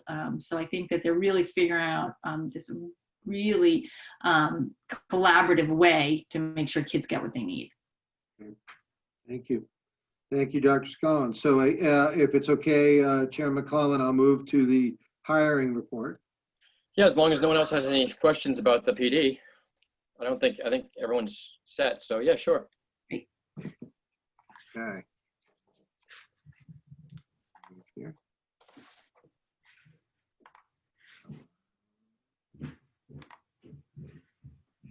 All right. Hiring update. Can you all see that now? Super. Okay. So we are in a pretty good spot. I would say, particularly as I listen to my colleagues around us and where their staffing situations are. We've done some great job hiring. You can see in green, I've sort of shaded, or we've had shaded the names of the folks and the positions who we brought on since the beginning of September, and really since we've last updated. But there's been a lot of new hires, ESPs to fill positions as people kind of came and left. And, we a long-term sub for a kindergarten teacher. We have our custodians. You can see our part-time custodians that have been hired for each building to help with the cleaning protocols. Our elementary team chair, Kay Simpson, who is amazing. And I know that Barbara Sawanka was very interested and excited to talk about her and the work that she's doing, but she's hit the ground running. That's a tough position. And we're very lucky to have Kay with us. We were able to hire our 0.5 nurse, Jocelyn Crowell, who lives here in town. Couldn't be a better situation for us. And, I'm just highlighting some, they're all just as important as the next, but we could be here for a while doing so. Our activity aides, we were able to hire and put into place our staffing for our rooms for our staff that we had talked about at the last meeting. Hire our bus drivers as we needed. We are very excited to say we've hired our new Director of Technology and Digital Learning. Her name is Lisa Radden. She comes with a great amount of experience in the public schools. She's worked in Newton, and she's worked at Boston Renaissance Charter School, leading their technology. She's worked overseas at a school in Milan or in Italy. I'm not sure it was Milan. Now that I think about it, it was someplace in Italy, maybe not Milan. But she is going to be a phenomenal resource for us. She's worked on both the systems end and in the instructional leadership end of it. She's going to be able to take what Greg Kulik has taught our staff and has worked on with our families and operationalize it immediately because of her skill set. So she's going to be in classrooms starting on the 13th. So she starts on October 13th, and I look forward to introducing her formally to the school committee in a future meeting. And you can see the positions that we haven't hired yet. A long-term sub for an elementary school psychologist. We have one ESP at the high school, and we have our activity aide at the Joseph Osgood School that we need to fill. All things considered, really great job at this point by our administrators who are hiring these positions and everyone who played a part. And we hire people by committees and in teams, and we are very thoughtful with our hires. So anybody who played a role in that, and of course, so Susan Owen in the business department for working with all of these individuals to get their paperwork set and to get them up and running.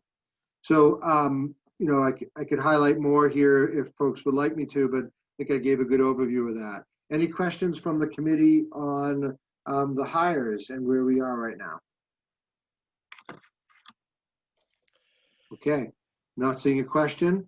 I will stop the share of the screen there, and if you'd like me to move on to the finance section, I can do that. So I'll leave it to you, Craig, to tell me if I should. Yes, so that concludes the superintendent's report, correct? It does, yes. Okay, so I will move on to the next agenda item, and that is the finance, as you mentioned, Dr. Sullivan, which I believe is going to be, I believe our Director of Finance and Operations, Susan Owen, is planning to speak with us briefly about the CARES grant allocations. Mrs. Owen? Yes, so just to reiterate, I know we've talked about this before. We were awarded a reopening grant. It amounted to $328,000, which we allotted to different areas. We allotted for several staff members, funding for a half-time nurse to help with the COVID issues and just more nursing support. It helped us fund 4 part-time temporary custodians to help with the cleaning protocols and the deep cleaning. It also helped afford us the part-time temporary activity aides that we utilize in the cafeterias at the elementary levels to help with those cleaning protocols and just guidance for the children in the cafeterias and playgrounds. We also had a portion of that put aside for the remote learning for the TECA program, which is about $60,000. So overall, at this point, we've spent just on supplies and materials over $100,000. So just to give you an update on what we've really been busy digging down hard with cleaning protocols and cleaning supplies and the signage and tents and partitions and trainings and listening to the community, listening to our staff, listening, you know, to the teachers, you know, what's working, what's not working, what else do they need? You know, same thing with the school bus drivers and the cafeteria workers. So it's really been a big collaboration between town, school, facilities, all in one to try to figure out what's the best things, what are the best things for us. We're still learning as we go. I mean, each day there's something new comes up on, you know, what kind of spray should we be using? Or, you know, should we be wiping the desk? Should the students be wiping the desk? What should we be wiping the desk with? So that's ongoing and probably will be for the next few weeks or months, just because we're learning as we go. It's new to everyone.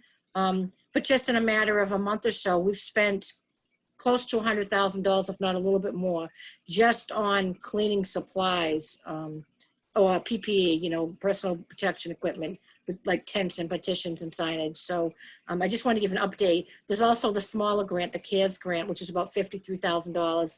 That was for some technology, and the remaining was supplies and materials, which we've utilized pretty much that whole grant. I do hear through the grapevine that there might be a second round of that CARES grant. I searched today. I can't find anything out there yet on the DESI website. So there's more to come. Hopefully they're going to send us some more money, because we may have to continue this for the rest of the year. We're not sure. So, I don't know if there's any questions on that. There'll be a more detailed finance report at the next school committee meeting regarding the school budget, the grants, the revolving accounts. But I just wanted to give you a quick update on what the grant's doing for us right now and how much we've spent. Goes quickly. Yeah, I also want to just put a little thank you to Glenn Pratt and emergency management. From the emergency management has done yeoman's work in working with Susan and the principals. The whole town has really rolled up their sleeves and helped with this. Our facilities team, you name it, right down the line. So we're very indebted and appreciative. And I think that's part of the reason we're succeeding, is because we are approaching it as a town. So thank you for all that. Right. It's definitely collaboration.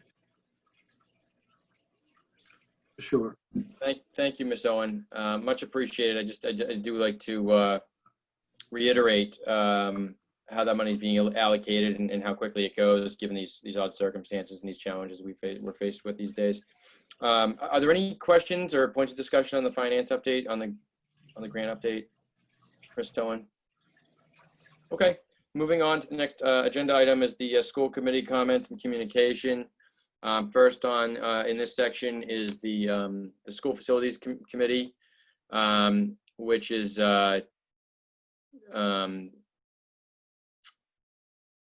indicates discussion on it's about the new schools facilities committee that I forget what it's called actually, now that I'm thinking of it. It's called Mrs. Marr, you just publicized it. She's probably fresh in your mind. What's the actual official name of it?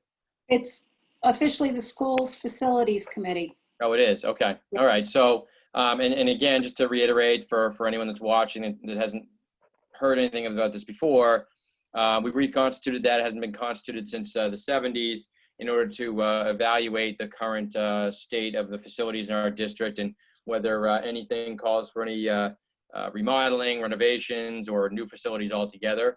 And that's sort of, there's a whole charge to that committee that we approved at a prior meeting where Mrs. Marr, thank you so much. Mrs. Marr has recently very effectively publicized the existence of the committee by getting some front page news coverage on it and advertising to everyone out there in our community that we need to fill 9 slots of interested community members to serve on this. It's a long-term, I think, commitment. And it's something that will hopefully benefit our community for decades to come. That there was the product of their efforts. So I didn't know if there's been any updates. Mrs. Marr, do you know, have you been in touch with the select board or town moderator in terms of what their plans are with taking applications, or they sort of left the entire application process to us, or have you had any communication with them? Yeah, well, yes, I did speak with the select board chair, Diane Kennedy. They've received 2 applications for this. The applications go online. You go online on the town website. I think the link is in the Facebook post I did, as well as the news article. And you apply online, and it gets filtered into Tracy Connors in the select board's office and the town manager's office, and she collects the applications. And when there's enough to consider, that's when the appointments get made. And so I reached out earlier today, and I haven't heard back if they have more than those 2. One of the 2 was someone interested in advisory, and when the person heard of this committee, was very energized and excited about potentially joining this committee. We need to get 5 to have a quorum of the 9 to get going on the committee. So it's totally appropriate for all of us to reach out to community members that we know that might be interested through any of our social media channels or however we communicate, to encourage people to go online and fill out the application. Filling out the application is the only way that the select board and the town moderator will consider someone to apply. And there's really no requirements other than a desire to fulfill the charge of the committee. You don't have to have special expertise. You don't have to have a certain background. You just have to have the desire to work to complete the charge. So once that happens, then, we'll be ready to go. There's 9 positions each. The school committee, the select board, and the town moderator each appoint 3. And of those 3, each, so that you have continuity year over year, there's a 1-year term, a 2-year term, and a 3-year term. And so if you apply, you can designate, if it's not already filled, which length of term you'd like to serve. Okay, well, thank you so much for that information, Mrs. Marr. And I urge, those of you who are watching right now to, if you're not yourself interested, just as much as the members of the committee can, you're all members of the community. And if you're not interested yourself, please spread the word and see if, there is a neighbor out there that might have a skill set that would lend itself to effective and valuable participation on this very important committee as we look towards the future of our school district. So I just want to, this will be something, a sort of recurring item on the agenda, because I just want to make sure that we get this up, we get this kite flying, so to speak, and we don't let it languish in light of everything else that we have going on, because it is important and it's a long-term goal. So can I ask a question for clarification? And I apologize because I probably should know the answer to this. Where exactly on the website is it, Ellen, to get where people would apply? You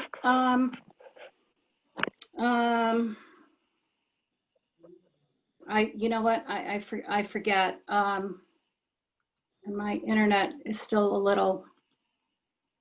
Hang on. Apply for. It's under the town of Cohasset.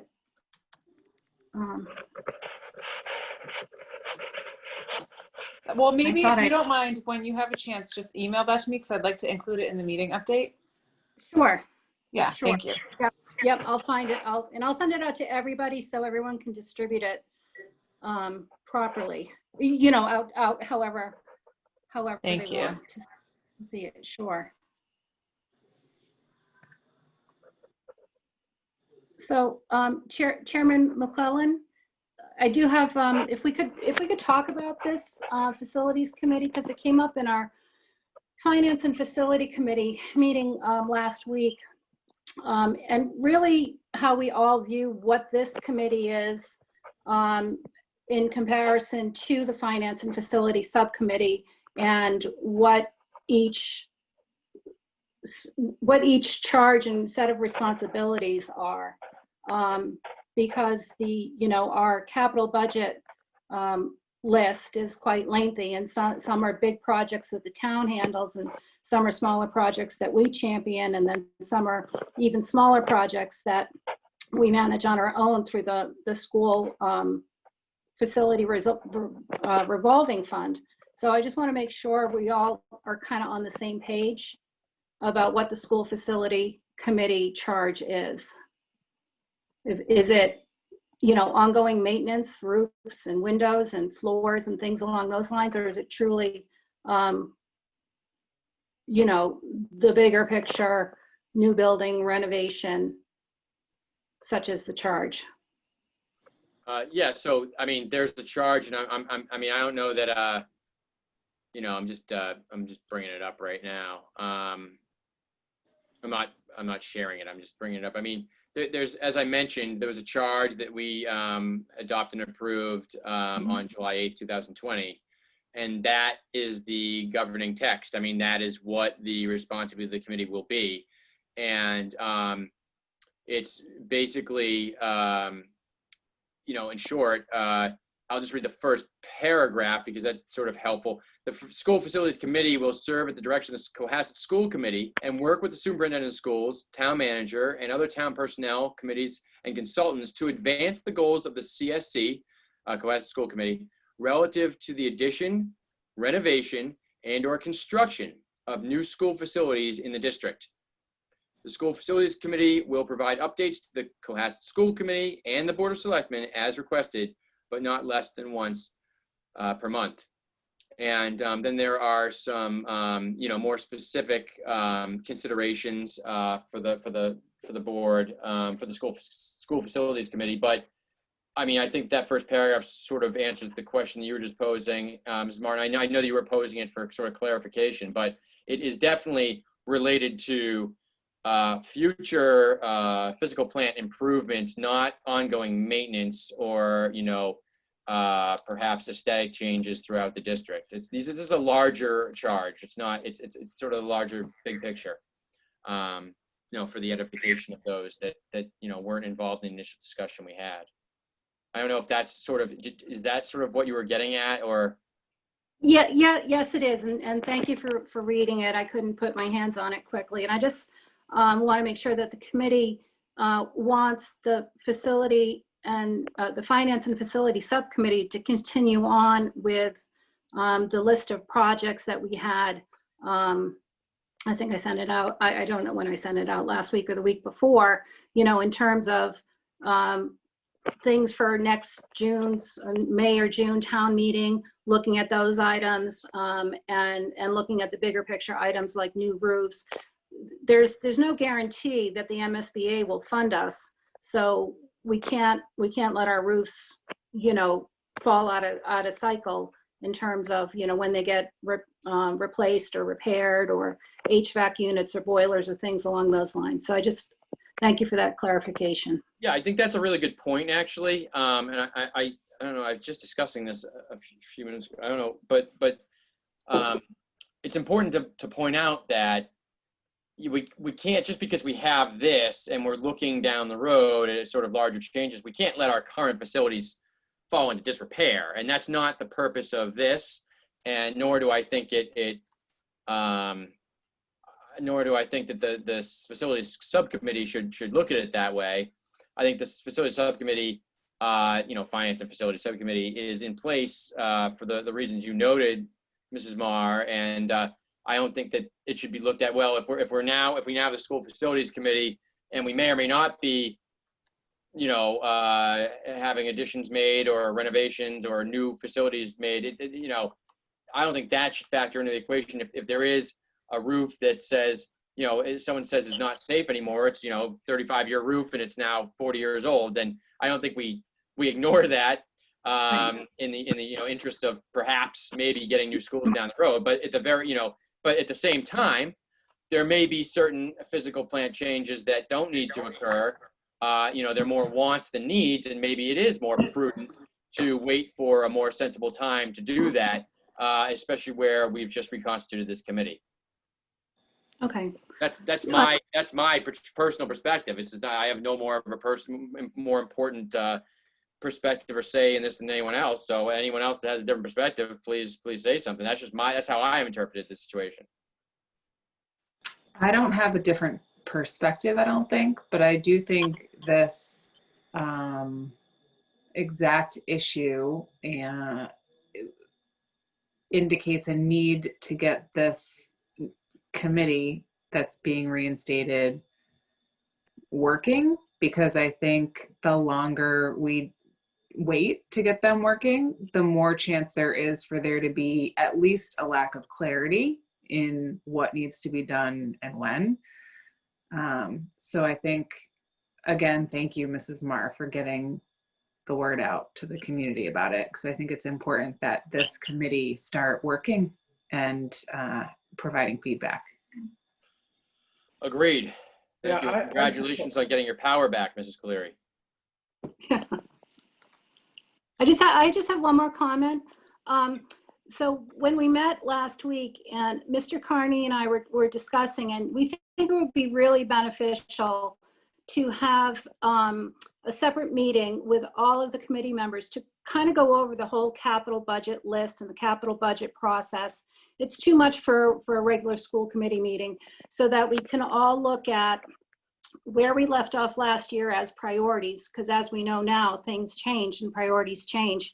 And how do we want to present our needs to the town for town meeting next year? There's a lot on the list, and I think it's worth everyone's input to weigh in on it.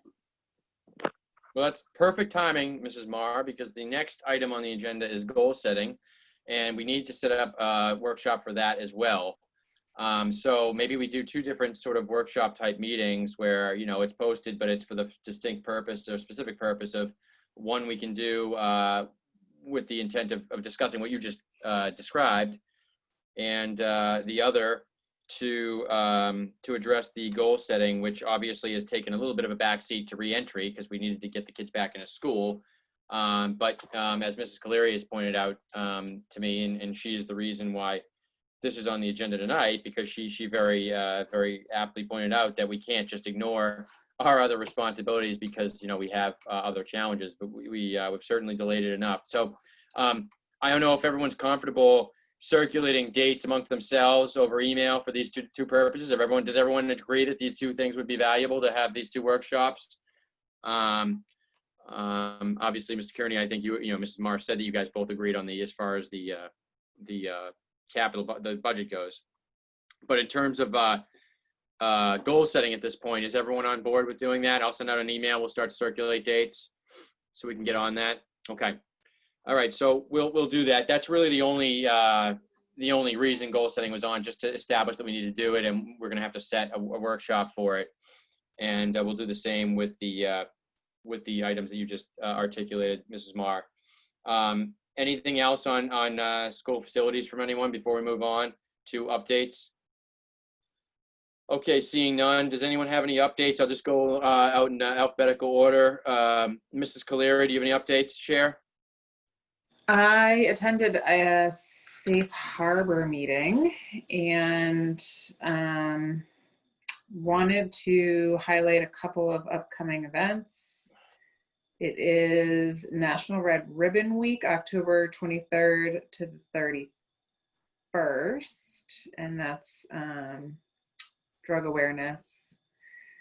There is a DEA Take Back Day, October 24th, 10 to 2 p.m. at the Cohasset Police Department. You can drop off prescription medication that are not being used. It's generally a terrible idea. I know that we like to save our resources. However, prescription medication is not the best resource to save, especially if you live in a home with small people and or a lot of traffic coming in and out. Best to just dispose of those where they go, which is the police department drop box. There's also a Narcan training, but I just got my lights back on, and I if it's okay, if you can circle back to me, I'll tell you when it is. We'll do that. Thank you. Mr. Kearney, you have any updates, sir? Just to say thank you to everyone. My children are doing well. It seems like, you know, like you were saying earlier, Dr. Solomon, knock on wood, everybody just continue to wear their masks and be safe. And, you know, we're going to get through this. And hopefully we can just start opening things back up. Okay. Thank you, Mr. Kearney. Mrs. Marr, do you have any updates? You're muted, Mrs. Marr. Oh, you're back. I'm back, sorry. I'm sorry, I kind of preempted the Finance and Facility Subcommittee meeting we had last week. Mark Kelly sent out a great list, I thought, of all the major projects that you know, he had completed last year, and we can check them off our operational end of the budget and our capital budget end of the budget. We did talk about actually in the meeting, and you know, we've been installing hydration stations in the buildings, and Mrs. Owen came up with an idea, if the committee is in agreement, that in the cafeterias themselves, we can install the, replace the bubblers with hydration stations. I can't say that too many times quickly, and utilize funding from the lunch revolving account, because it directly ties into, and I think in that way we get 3 more hydration stations in the buildings, Awesome. if everyone's in That's great. agreement. Would we have to vote on that, Craig? Sure. Let's vote on it right now. Mrs. St. Ange. Would that be one in each building? Is that what you mean by that? Like every cafeteria gets one, or just the older kids? Or what is it? No, every cafeteria. We spoke about every cafeteria in the lunchroom. Well, the goal is to get them all replaced. That's another meeting. However, on this one, we decided to get at least where the kids are getting lunch, so that we'd be able to.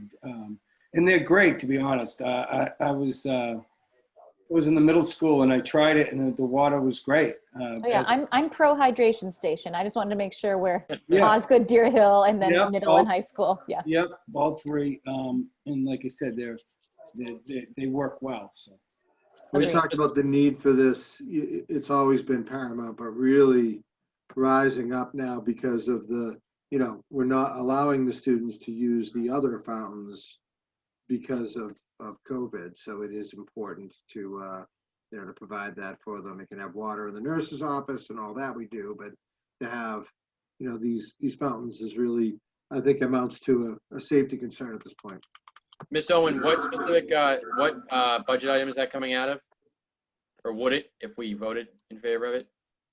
the lunch budget. Come out of the kindergarten, not the kindergarten, sorry, cafeteria revolving, school lunch. Okay. Cafeteria revolving account, budget, okay.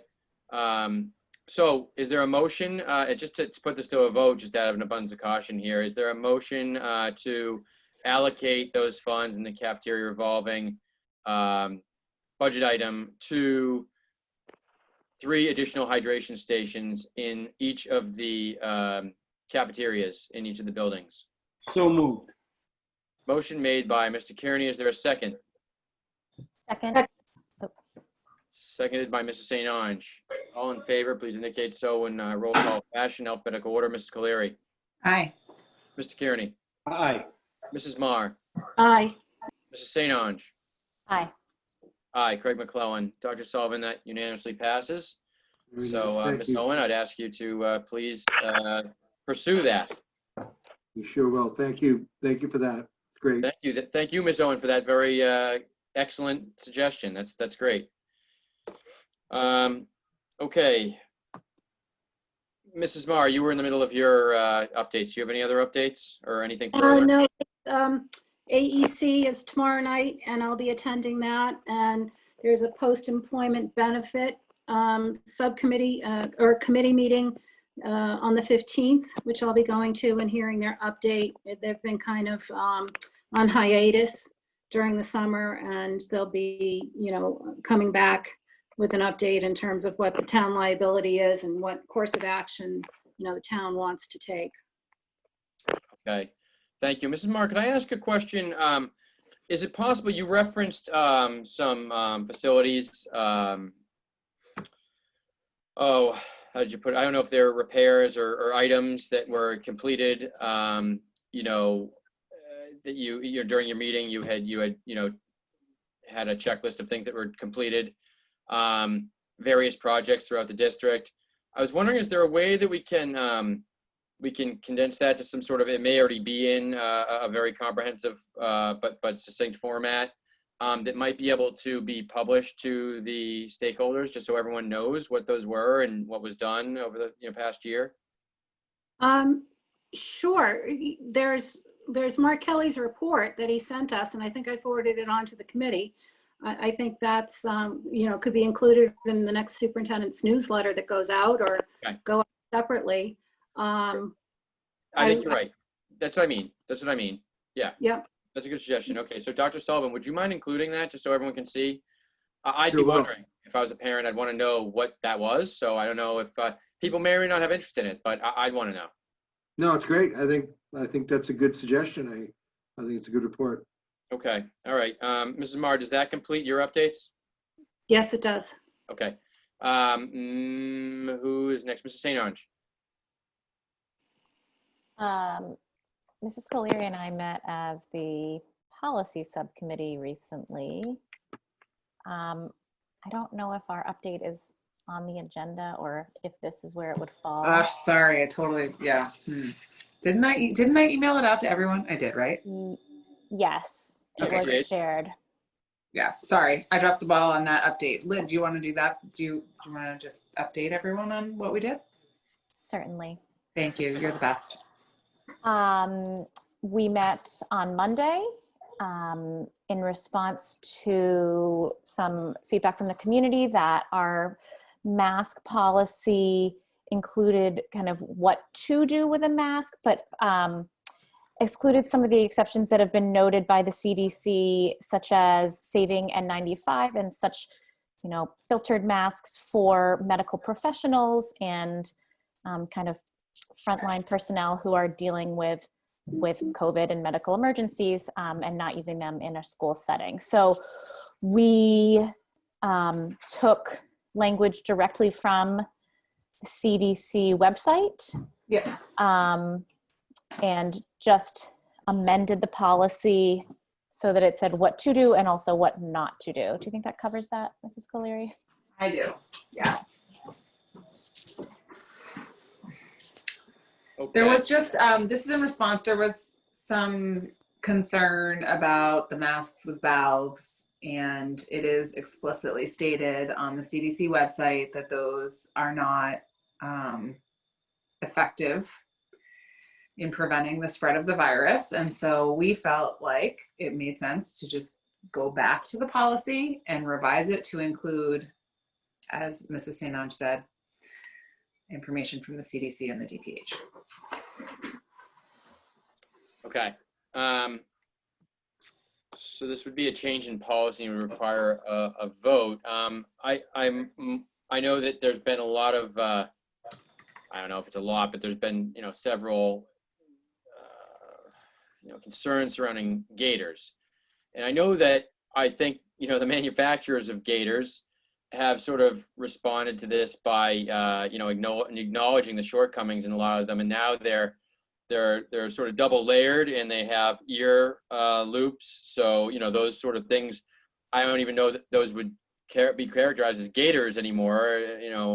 They are just a different kind of face mask. And as long as they're compliant with the policy, obviously, that they can be worn. But the neck gaiters, I think, are those single layer sort of scarves that go around the neck that, obviously aren't compliant because they don't have multiple layers of fabric. They don't have ear ties or ear loops, or ties or ear loops, excuse me. So I just do see neck gaiters. I think this is the first time they've expressly been mentioned in the policy. Maybe I'm wrong, but I think it might be. So I don't know. What are your thoughts on that? I mean, I think that, that the gaiters of yesteryear or yesterday may be excluded, and I think with reason, because it's been, I think, established that they're too thin. I'm not an epidemiologist or anything, but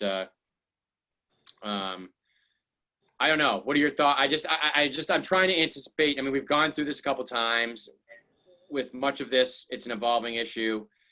I'm just trying to anticipate any sort of other possible issues so we don't have to revisit this a third or fourth time or whatever it may be at this point. Any thoughts on the gaiter issue? Do we feel that this adequately allows for students and staff to wear those sort of next generation scarf type masks that have ear loops and double layers of fabric? I don't want to, exclude anything that may be in compliance and people find otherwise preferable. Would a neck gaiter imply that it's coming up from the neck as opposed to looping? Just saying, I think that seems implicit in the term gaiter, but I like the reference to the neck gaiter. I guess it's maybe a little more explicit. It might distinguish between what you're talking about, Craig, and in a next generation mask or whatever they might do, and what we're talking about here, which is, I believe, is that kind of mask, correct? I don't want to. Well, what I'm saying is I think in an answer to this, manufacturers of these type gaiters, gaiter type, face coverings now have essentially gaiters with more layers of fabric and loops for the ears. So you put it up and you loop it around your ear, but it still goes down around the neck afterwards. So if I could, I would like to interject here and just say that I think that the main concern with the gaiters was that it was a single layer of fabric and it didn't have ear loops or straps. And so I think if there is any form of face covering that covers the nose and mouth, is snug along the sides of the face, has ear loops or straps, and is 2 layers of fabric, as it indicates in the first part of the policy, I think that's fine. So in other words, if it complies with the policy. I think that's where I'm going with that. I agree with you. I think that the focus here is on what it should have and not what it doesn't have. And as a person who has been in school with children actively wearing face masks with ear loops, including the kind that might also extend down to the neck with the ear loop, that kind with the ear loop seems very effective. They're not falling down. They're not having to adjust them all the time. I feel like that was one of the issues. I think, yes, we can focus on what it must do. I think also the importance of the not being an N95 or a respirator. Let's save those for healthcare workers. This is what we wanted to communicate. Okay. Any other discussion points in this? Mrs. Marr, Mr. Kearney? Yeah, I would just say, the American spirit and entrepreneurial spirit is alive and well, and there's going to be, if this pandemic continues, there's going to be next generation of all kinds of face masks. And I think the more specific we get in our policy, it makes it more apt that we have to keep updating our policy. And I think the operational protocols can cover any new products that come out that do the job of a face covering, because we'll forever always be updating the policy as new products come to market. So I would leave it as it is. Leave it as it was, or leave it as it is here? As it's being presented tonight. Okay. I do think that this, at least, I think one sort of obvious or apparent shortcoming was that it hadn't previously incorporated some of the verbiage from the CDC, as well as, it obviously quoted verbatim the state guidance, but the CDC guidance, I think it was important, and the subcommittee must have felt the same to incorporate that language as well. So I think that's mainly what has been done here, which is good. Mr. Kearney, do you have anything to add, or? No, Okay. I'd just like to thank Lydia and Ashley. They did a great job on this. Thank you. Yeah, thank you. Thank you both. All right, well, this is obviously a change or a revision of policy, so it requires a vote. And before we vote, it requires a motion. Is there a motion to adopt the revised version of this policy, which was just actually taken off the screen? So I don't have the policy number. Can someone read the policy? Here we go. Policy EBCFA relative to face coverings in the district. Is there a motion to adopt this revised version? So moved. Motion made by Mrs. Caleri. Is there a second? Second. Seconded by Mrs. Marr. All in favor indicate so in roll call fashion in alphabetical order. Mrs. Caleri. Aye. Mr. Kearney. Aye. Mrs. Marr. Aye. Mrs. St. Ange. Aye. Aye, Craig McClellan. Dr. Sullivan, that motion unanimously passes, and therefore that face covering policy has been adopted as revised tonight. Thank you very much. I'll make sure it's adjusted in the appropriate places. Thank you so much. we were, I think, Ms. St. Ange, did you have any further updates, or was that the only update that you were looking to make? That's all I had for you tonight. Okay, Mrs. Caleri, as promised, circling back to you. It was Monday. Sorry. Okay. Sorry. You just repeat what you were talking about before so everyone remembers.